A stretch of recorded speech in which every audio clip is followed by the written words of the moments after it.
Hi everyone, it's Dr. Brad for Body Science Facebook Lives, the home of fit, happy and healthy.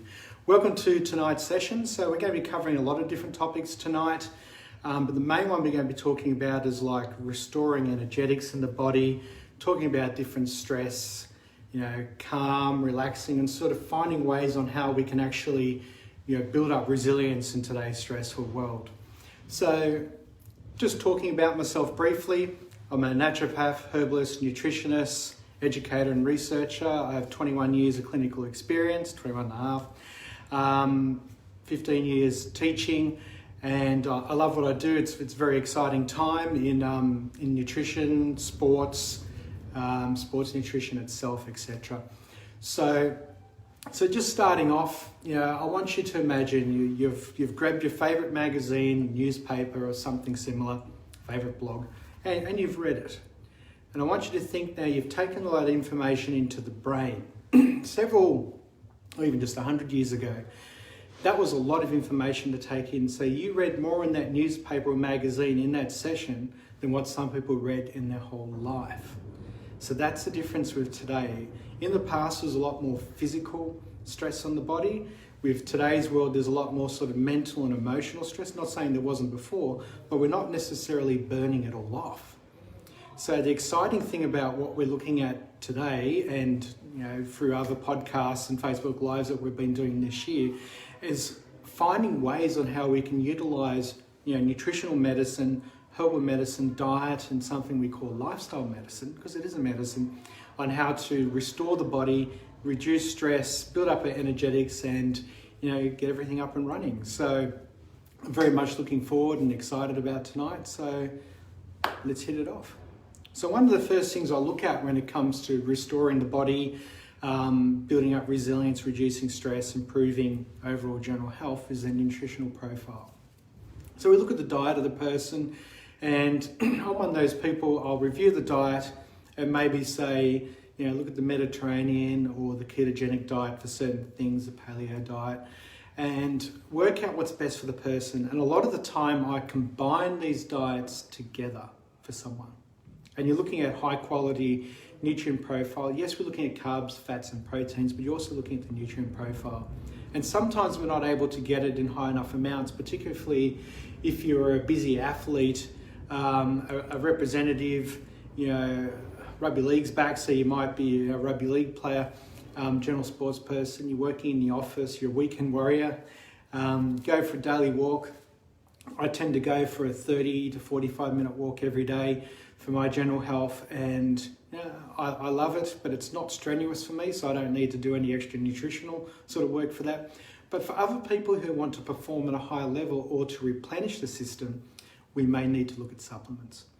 So what I was thinking of doing for tonight was looking at the different kinds of vitamins, minerals, briefly talk about amino acids and different herbal medicines we can do to restore everything. So starting off, let's just say with B1.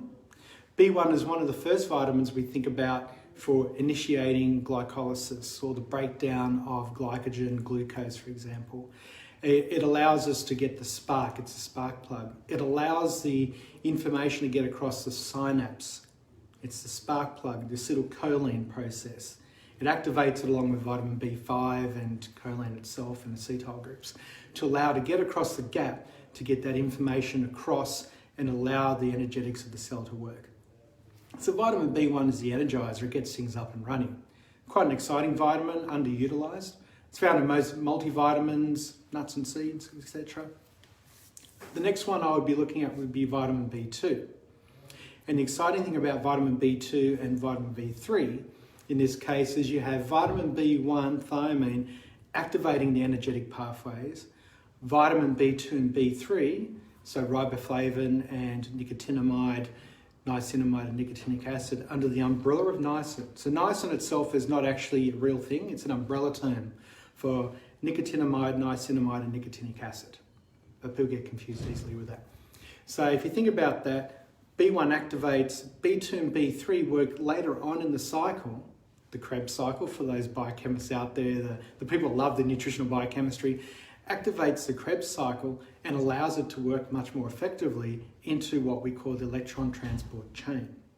so B2 and B3, FAD and NAD, looking at the active forms, allow that process to get quite activated. B1 to get the process going, B2 and B3 to signal the next pathway to get the energetics going, and then you have vitamin B5 or pantothenic acid. And that's the more stamina, endurance, longer term energy. So think about it. You're initiating the energy pathways in the body, you're getting the turbine, the energetic pathway of the citric acid or the Krebs cycle up and running, electron transport chain, followed by the adrenals and the adrenaline and the cortisol and all those other pathways that get everything up and running. So B vitamins, we always talk about energy production. It's probably not the right way of saying it, it's energy conversion. So we're converting our food into energy in the body, in the cells, tissues. Cells, tissues, that's a bit of a weird thing. Let's scrub that in the cells, within the tissues. And this whole process can be mediated by vitamin B6. That we've already talked about. It's one of my favourite vitamins, ask any of my students and colleagues. Vitamin B6 just does so many wonderful things. So we're looking at the combination of all these different nutrients for the energetic pathways. But let's go back to B2. It does work with glycogen release, reduces sorbitol in the eye, in the tissue, so therefore people with type 2 diabetes can actually benefit from that. And it actually activates the antioxidant pathway of glutathione peroxidase, which allows our cells to dampen the fire of inflammation, but also oxidative stress. Vitamin B3 in its various different forms I've already mentioned is very useful as a vasodilator. So it actually allows the arteries, for example, to expand, allow more blood flow. So some people talk about, I get a flush from B3. It's not necessarily that. You may feel a bit warmer because it's vasodilating. Nicotinic acid could do that at about 150 to 500 milligram doses. Lower doses tend not to do that, but what it will do is open up the arteries and allow the circulation. So someone with poor circulation will actually feel a greater sort of force of blood flow, if that makes sense. Feeling like a flush, but it's actually not. It's just the circulation reactivating. So vitamin B3 has also been seen as NAD, you may have heard of, and that's very useful for just overall general DNA and RNA replication and processing and protection, as well as vitamin B2. So these vitamins play an active role, not just energy pathways, but as antioxidants, anti-inflammatory pathways. In the past, I've talked with Greg about, delta 5 and delta 6 desaturase, which are our sort of inflammation pathways. So I want you to imagine we've got the inflammatory mediators going down a ladder or a flow chart, and they get to this pathway, and this pathway is able to metabolize the eicosanoids more effectively with zinc, magnesium, and B6. There could be a product for that combination, as well as B2, B3, allows the anti-inflammatory pathways to become more activated, allowing to dampening that fire. Now, we do need inflammatory mediators. So let's just imagine you're running along and you trip and hurt your ankle, for example. That inflammation is needed for the healing process. So we don't want to have too much anti-inflammatory, antioxidant action going on, if you know what I mean, but just enough for the tissue and the cells to, revitalize themselves. Couple that up with vitamin B6, allowing the whole process. And the thing I love about B6, as well as magnesium and zinc, is they cover so many different enzyme pathways, allowing the body to become more biologically active in its cells, allowing sort of longevity of tissue, longevity of cells, and better metabolic pathways. So it's quite exciting. Looking at folic acid and vitamin B12, people think about these as, it's for the nerves, which is correct. It's the myelin sheath, the nerve signal itself going up and down the spine. People think of, folic acid and B12 for pregnancy, as well as red blood cells. Anemia responds very well. So let's just say you have a 25-year-old female athlete or even a male athlete which have signs and symptoms of anemia, and they're taking iron-containing foods, and they're not getting the results they're after. Think about it. Think about the cofactors involved with iron metabolism, and you'll see the commonalities of B2, B3, B5, B6, folic acid, B12, vitamin C on top of all that, of course, to process it and make it more effective, absorbed across the cell membrane into the red blood cells and iron to be better metabolized, and red cell production increases over time. And allows also the 120-day lifespan that we talk about in physiology. Vitamin C, ascorbic acid, calcium ascorbate, the buffered form or the non-acidic form. Again, neurotransmitters. So all these ones I've talked about so far, neurotransmitters. It's also antioxidant, anti-inflammatory, collagen, elastin. It allows the cells to heal more effectively, and B5 combined with vitamin C allows that sort of healing process.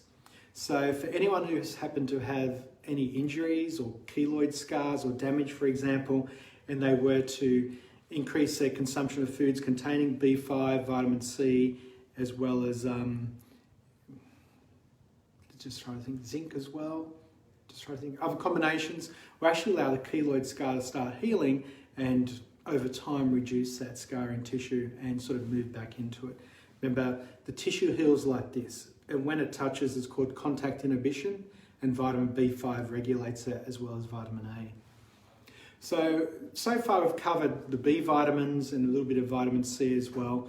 If time permits in the future, because we're all very busy, I can do a whole review of the vitamins with Body Science with a podcast, for example, so that way we can have a better understanding of how these work in our bodies, particularly for the busy athlete.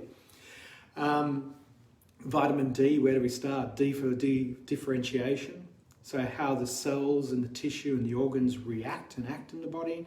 Vitamin D for the immune system. So this time of year, it's winter, we're getting less sun. I went out today and had 15 minutes in the sun at about 12:30, I think it was.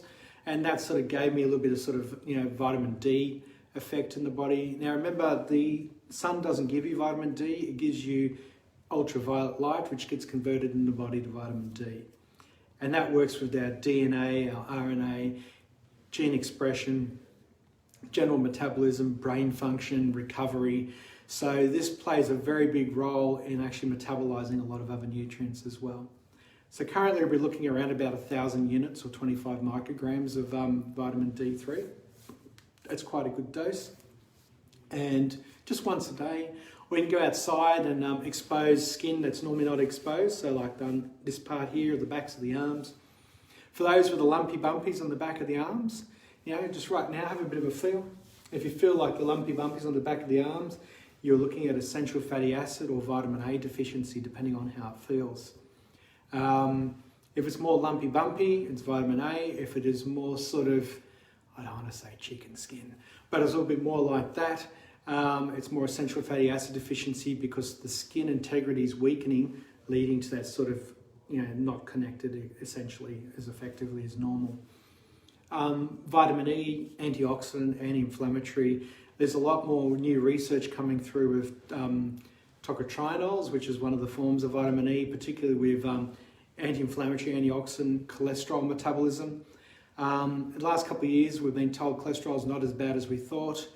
You need to read into that more deeply. It is actually still very bad if you have too much of the LDL form and not enough of the HDL to clean it up.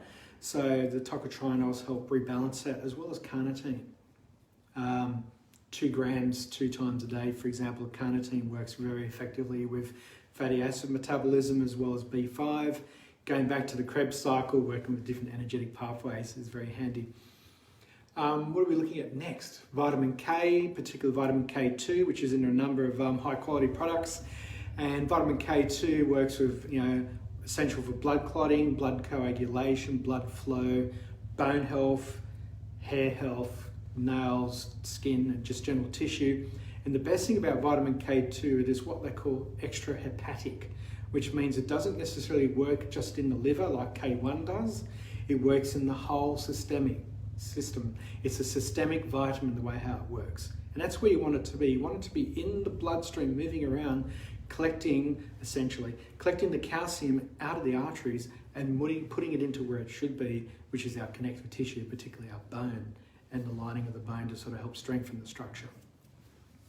Into the minerals, calcium. We talk a lot about calcium in bones, but one thing to remember is calcium is highly essential for nerve conduction. So I want you to think about nerve conduction, getting across the synapse gap, and that gap is remember B1. I should do a quiz at the end of this.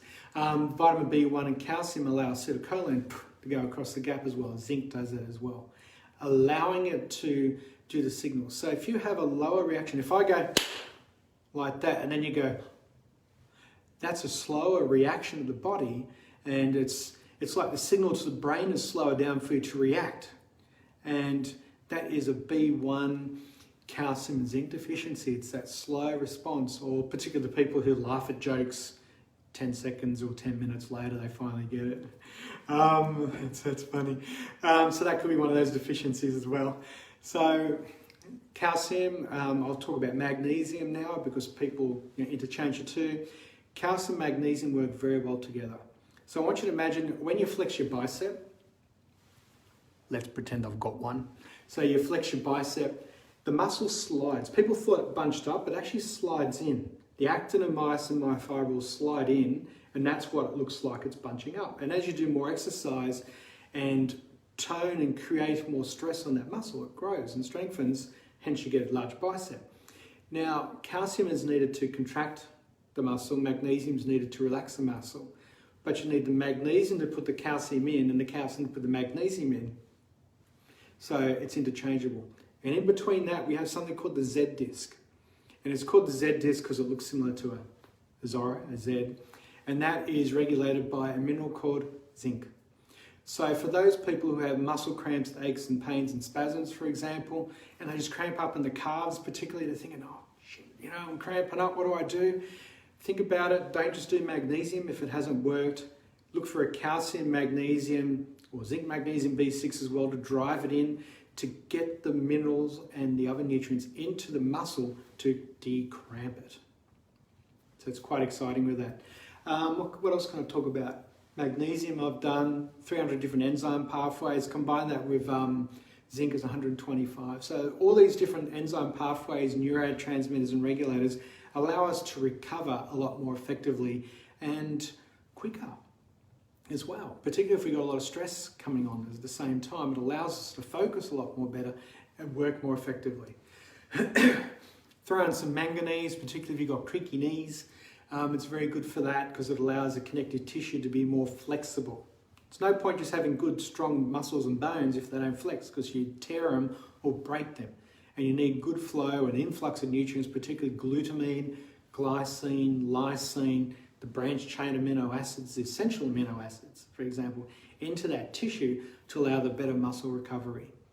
So again, if you're looking at branched chain amino acids, again, there's a number of formulas combined with essential amino acids as well. And you can take that supplement as well as nuts and seeds, green leafies and everything else to allow the nutrient flow into the muscle more effectively, allowing the recovery to occur more faster, quicker, whatever way you want to say it. It allows it to actually recover. And that's the exciting thing about what we can do with nutrition. It's very easy when you get the right nutrient for the right person, for the right tissue, for the right cell. And sometimes you can pick it yourself because you feel better afterwards, and other times you need to talk to a health professional to guide you, or to you can contact the Body Science as well. They'll be able to help you with that. So one of the things I want you to think about is the B vitamins for energetic pathways, the stamina and the endurance of B5, as well as the B1, B2, B3 activate the process, vitamin B6 to regulate the whole process, allowing us to have that energy metabolism for the get up and go. The B6 and the B5 keep you there, the B12 and the folic acid keep you there with the red blood cells, and then the minerals come through. And yes, we have iodine for thyroid metabolism as well. So sometimes we find people are sluggish, tired, weak, fatigued, find it hard to lose weight. That could be iodine deficient. So don't go for the iodine salt. Don't do that. It's not necessarily healthy for you because you're adding salt into the diet. But think about iodine containing foods and you may need a supplement. Now, moving on to herbal medicines, because my aim of tonight is to sort of smash for everything so then you can look over it again later. Ashwagandha.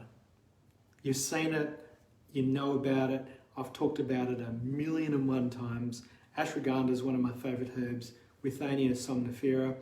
Originally it was used for sleep, hence somnifera, but it's used a lot more for the adrenal stress, the stress, anxiety, tension, nervousness, irritability. It covers quite a lot of areas. But one of the main things I find that works really well is when you combine it with Bacopa or Brahmi, is the focus, the drive, the attention, the memory, the concentration. All those aspects are dramatically increased with this combination. I look for supplements with the combination as well because there's less things to take. But also, a lot of the time, it's actually a combination that works well with the right dosages. A lot of research is now starting to come through, particularly athletes, that is showing beneficial effects of Brahmi and ashwagandha for stamina endurance, but also memory, concentration, focus.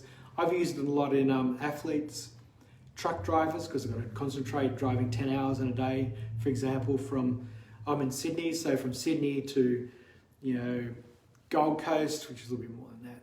But I want you to imagine like long driving periods. It works very well for focus. I've used it in all different athletes. Essentially swimmers, I get very good results. Back in the olden days, like in 1928, I was a swimmer when I was younger. And I loved doing the backstroke because it was easy, because I could just switch off and just away I went. And I'd be focusing on all different things or nothing at all, thinking about physics, thinking about whatever it was at the time, mitochondria probably. And it allowed the people I've used it for to focus more effectively. So when the gun goes off for the race, or the sound, beep, like that, they can actually respond quicker. And I can tell you, a millisecond is the difference between gold and silver. That's the difference. And if you can get that jump more effectively in the focus and getting your stroke rate working more effectively because you can focus and concentrate better, that's a big, big difference with your results. Again, runners, I've used all different types of athletes. Quite essentially, it works really well. Gotcha Collar is another herb I've used that's very good for recovery, particularly for memory, concentration, but also for the joints. So people might use gotcha cola leaves. They get it from the local garden centre and just puts them in a tea, or just eat them directly in a salad. Works very well. A combination of different herbs that works very well. Garcinia I use with a lot of people. I've been using Garcinia since 99 or something like that, back in the olden days. And I get very good results with it. Not just for weight loss, fat burning or fat loss, etc., but just energetics, because the hydroxycitric acid, think about the metabolic pathway it's going down. It's activating fatty acid metabolism in people, which is that beta oxidation, B5 and carnitine. So think of a combination that allows you to burn off energy more effectively, particularly if it's stored. So you get more out of it. Lemon balm we've talked about in the past, very good for recovery, concentration, focus, very good for mood. Again, with ashwagandha and Brahmi. So a lot of these nootropics that we talk about in the past, and some of the ones I've just mentioned, work very well for memory, concentration and focus, but also for keeping us calm, relaxed, and bringing down that stress level. Because it doesn't have that numbing down effect. It has that active effect, allowing us to actually, focus and concentrate and do what we need to do, whether you're in the office, you're outside, you're at the workplace, you're a bricklayer. It doesn't matter what you do, you need to focus. You don't have something that makes you tired. You want something that keeps you focused, attentive, and at the same time feeling energetic. And that's the exciting thing we need to be looking at.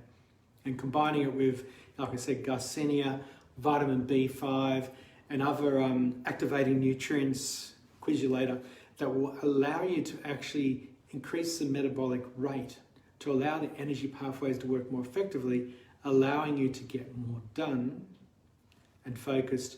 And then at the end of the day, you can actually wind yourself down nice and easy. You can do meditation, you can do focus exercises, mindfulness, put yourself in the spot, having a timeout every now and then. So every hour, I make sure I get up, because I work a lot from a desk, I make sure I get up within that hour and go for a 1 to 3 to 4 minute walk, for example, which doesn't sound much, but do it every hour, it actually starts adding up. Plus my 30 to 45 minutes at the end of the day, it actually starts to add up.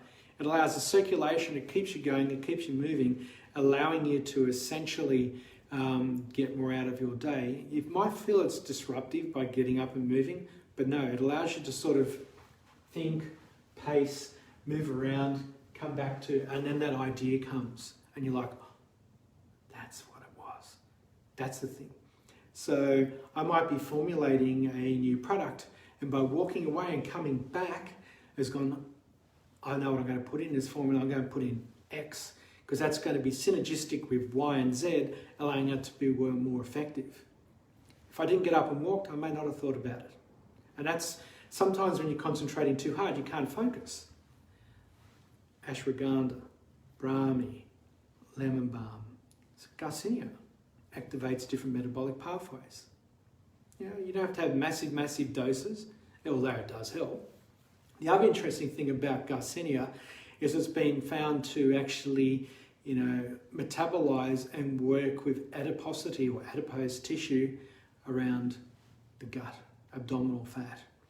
So, people wanting to have a six-pack, I currently have a keg, so it's worth more. So I want you to imagine that you're working on that as part of your process. Garcinia and other nutrients that work with fatty acid metabolism allow you to burn off the fats in the body, particularly adipose tissue, allowing you to get more out of it. So think about that as a long-term thing. Sage is very good for memory, concentration, and focus. Some people worry about, it's 5 flushes. It does 50 million other things as well. I published a journal article on it earlier this year explaining the benefits of, concentration, attention, focus, mood, depression, anxiety. People felt happier overall at the end of the day. Now, that's a scientific study, and people felt happier. That's fantastic. Think about the combinations that you could do with all these different herbs and nutrients, vitamins, minerals, amino acids. Tyrosine, speaking of amino acids, is involved with all the different neurotransmitter pathways, activating brains, memory, concentration. It works in the substantia nigra, God, I can't say that fast, allowing balance in the body, among other things. Neurotransmitters, monoamine oxidase pathways, so mood enhancement over time, combining it with taurine and carnitine, choline, which I mentioned earlier with vitamin B5, allow the neurotransmitters to work more effectively. So there's a lot we can do for recovery, and I've just been throwing all these words at you tonight. And I want you to think about it. All these words mean something. Vitamins, minerals, amino acids, herbs, meditation, mindfulness, yoga, Pilates, bar, ballet, it doesn't matter what it is. You can go out there and do something, and that aids in your physical, mental, and emotional recovery. So it's a combination of different things we're doing to allow you to, get through your day more effectively, get more out of your day for yourself. Not just work capacity, which your boss will be very happy about, getting more done, but you achieving more yourself. So at the end of the day, you've gone, yep, this is why I do what I do. This is why I love what I do. This is why I do it. And that's the exciting thing about everything. So think about that. And combine it with a whole nutritional profile. As I said, the tocotrienols, vitamin D3. I haven't talked about coenzyme Q10 yet. That activates a lot of different pathways. You can see I've been up since before 6. Activates all different pathways, and it works by energizing the cells, particularly through the electron transport chain. Combine that with vitamin B2 and B3, much more effective energizing the pathways. Carnitine, B5, B6, zinc, magnesium, all these different combinations do so much more for you when you get the right ones for you. Now I want you to imagine green tea. You can have green tea as a supplement, green tea as a tea, imagine that. And you can actually have it, daily to help build up the antioxidant, anti-inflammatory profile. But we're also finding with new research, green tea does work with fatty acid metabolism, adiposity, so the keg, but also with sort of mindfulness. So people see green tea as a stimulant, but also works with the brain waves. That could be a totally different podcast in the future. Write that one down, Greg. And allowing us to sort of, work with the activity of the brain to sort of get our circadian rhythms more effective.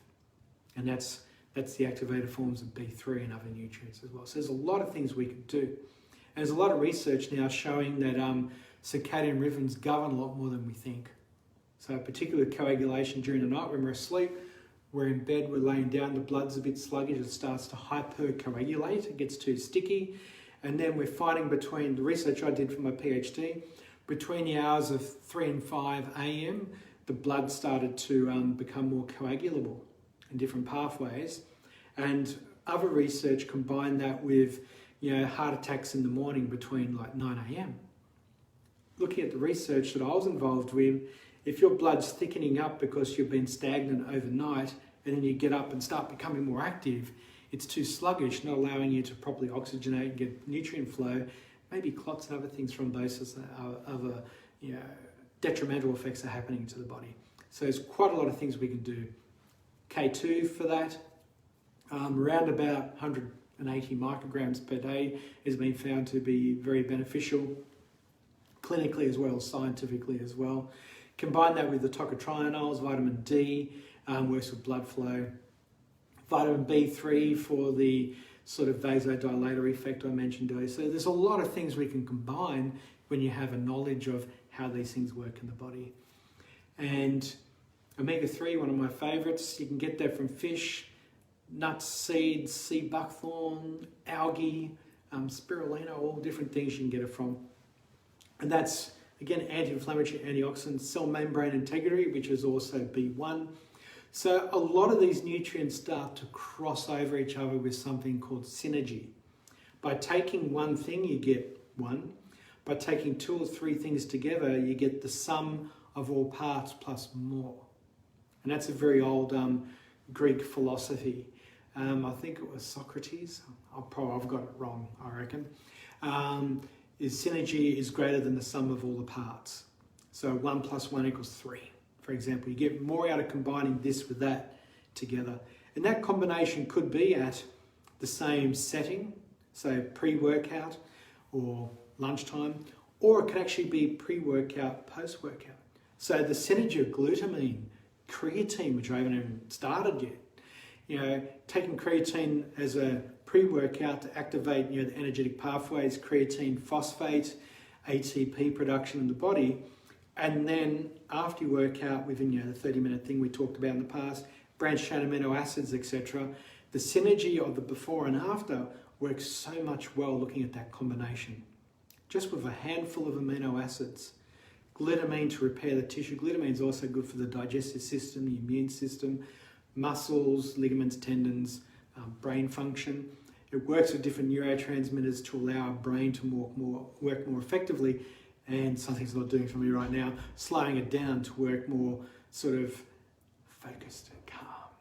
So allowing that. So what's the time we're looking at? Ooh, we've been going for 30-something minutes already. So there is a lot of things I can talk about. Synergy is a big one. Start thinking about all the different supplements you have. And if you're taking a number of supplements and you're not getting the desired effect, as in you want more, lay them all out on the table. And look at them and go, okay, there's my, pre-workout, my post-workout, my morning rush, my lunchtime, my sleep enhancer, or whatever, all the different ones you've got.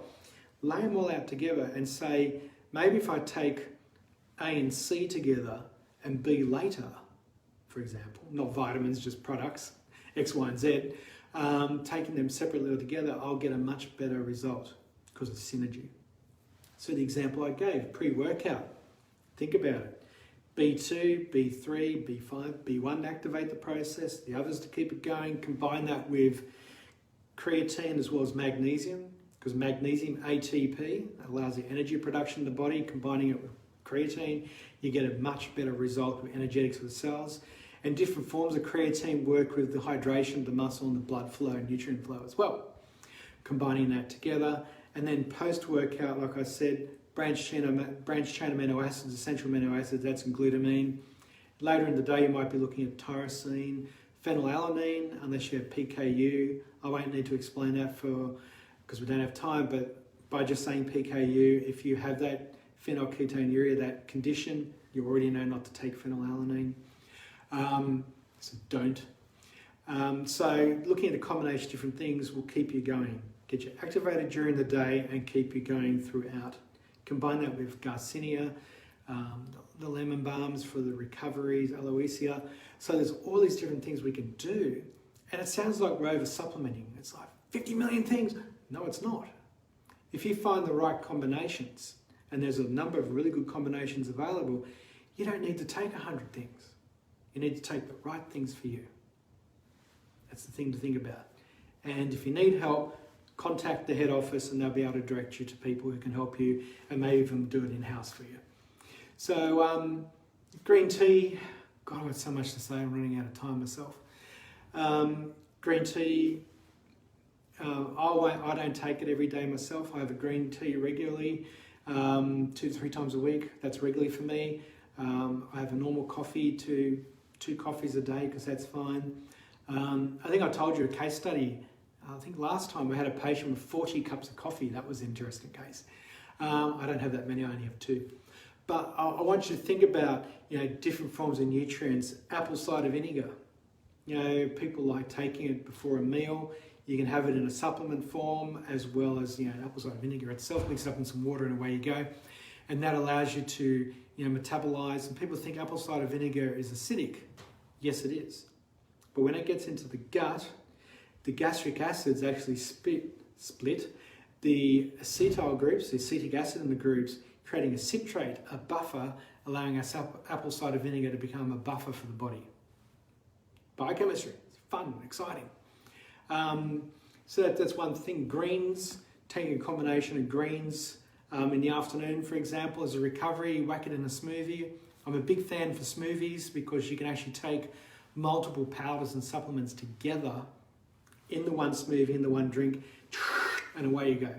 Nice, enjoyable, heaps of fun doing it. So you're like a Muppet, like the cartoon things or whatever, making your blend and away you go, and you have a really nice, healthy blend. So it's quite exciting times doing that. You can actually experiment every day by using different combinations as well, rather than just in water or juice or whatever else that you do. Combining all this with a good quality diet, as I started off with, plenty of water, plenty of hydration. If you're sitting in the office all day, you get dehydrated. If you're working out doing bricklaying all day, you get dehydrated. Now, normally it's 30 mils per kilo body weight per day is what you should be aiming for. And for those of us who know, 30 mils is a shot glass. So if you have a shot glass for every kilo body weight per day, don't have a shot glass at a time. Work it out as math. That's how much water you need per day. Anywhere up to 35 mils per kilo body weight per day for those more active.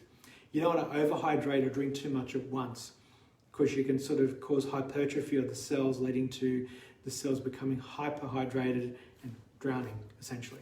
So keep that in mind. Spread your water out. There are some drink bottles you can get which actually have times on them that you can actually, take a certain amount. I forget the brand, but you can do that, or just use something called a texter and draw your own lines on it, or just use something else that's even better, called your memory. It's even better. Again, when I get up and walk around, I might have some water as well, just to keep myself hydrated. So there are lots and lots of things we've talked about tonight. Look, as you can tell, I love what I do. I get very excited about this, and there's so much more we can talk about. So what I'm thinking of the future, if you'd like to know more about these things, shoot a message through to Body Science, and they can put a list of things together for maybe podcasts and other topics in the future that we can look at. Let's try to think what else to talk about. Turmeric. Add that into your vegetables, add that into your shakes. It's available in all different formats. You can use it in supplemental form if you want, or just in the food every day. Really excited. I don't know what else to talk about.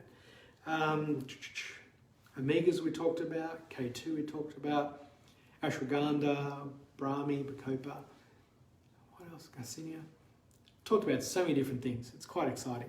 So hopefully you've got a lot out of tonight. And I know I've rattled and thrown a lot of words out at you today. I'm quite excited about this. But what I want you to do is watch it again later and watch it several more times. Make notes of the different vitamins and think about how you could utilize these best for yourself, and work it out. I've talked about different combinations: zinc, magnesium, B6, the trio does so much work. Combinations of ashwagandha and Brahmi do so much work for mind, body, spirit, mental, emotional, physical, recovery. All these things I've talked about tonight aid our recovery, reduce our stress, allow us to keep active and moving and going. There's so much more. The world is your oyster. The sky is not the limit. Reach for the stars and all the other exciting things I want you to think about. Great times ahead. So I'd like to finish up by saying thank you very much. I really appreciate your time taken out, whether it was live or during other times of the day. It's really exciting time with sports and supplementation, and always look for good quality products. Look for products that have been tested and have stability. You can always ask the company about it, and learn more about who you're working with and understand more about nutrition, herbal medicine, and foods. So thank you all very much. I wish you all the very best. And remember, the sky is not the limit. Reach beyond the stars. Thank you.